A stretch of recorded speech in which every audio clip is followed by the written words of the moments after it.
In a surprising turn of events, Gavin Miguel Mylliem, the Npp MLA from Sohra, has been targeted with a death threat by the banned militant outfit, the Hnlc. The threat connects Mylliem to the decline of the Mawmluh Cherra Cement Limited or MCCL, holding him responsible as the local MLA. Speaking to the press on Tuesday, Mylliem expressed shock at being the first sitting MLA threatened by the Hnlc, raising concerns about the banned group's involvement in state electoral politics. He dismissed the accusations as politically motivated and possibly orchestrated by vested interests. Mylliem refuted the Hnlc's claims of his involvement in the government's decision to close MCCL and implement a VRS for employees, emphasizing that such decisions are collective and not individual responsibilities. Addressing calls for his resignation, Mylliem affirmed his commitment to serving the people of Sohra constituency as per legal mandates.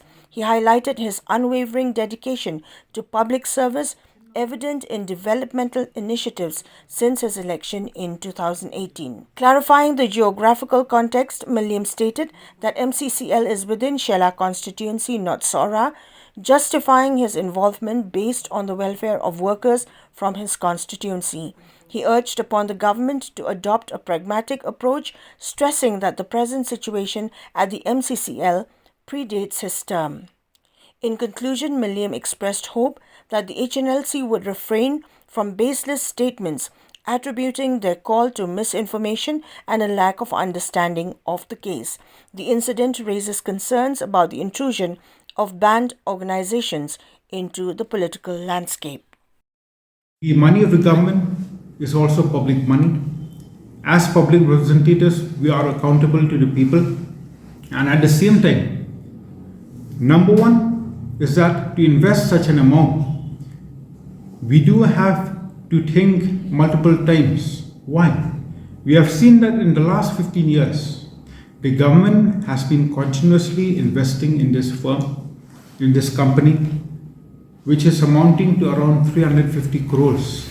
And we could see that it has not yielded any positive results. Number two is that to invest such a huge amount, can the management or can the MCCL give an assurance that after investing such a huge amount, will it be able to sustain by itself in the days to come?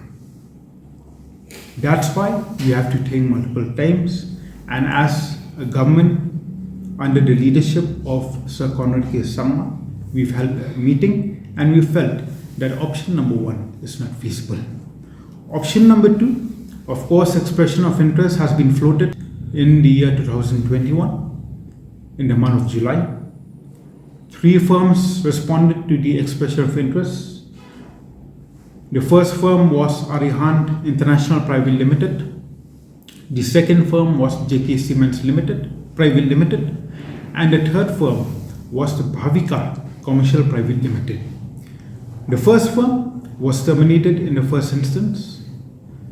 The second firm opted to back out by itself.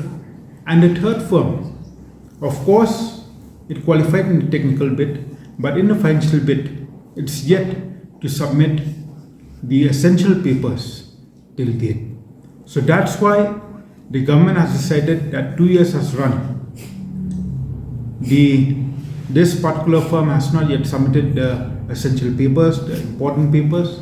That's why the government is left with no option but option number 3. But we should be clear that the government is yet to take a final decision on this matter.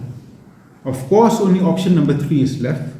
And I would also like to state that with regard to the dissolution of this particular firm and to give VRS to the existing employees, I would like to state that the Mawmluh Cherra Cement Employees Union has written a letter to the management on 28 June 2023 expressing its willingness to negotiate for terms and conditions for VRS. Therefore, it's not right on the part of the Hnlc to blame the government directly that it's forcing the employees to take the VRS. But from the letter itself, it clearly states that most of the employees have expressed their willingness to take the VRS in the days to come.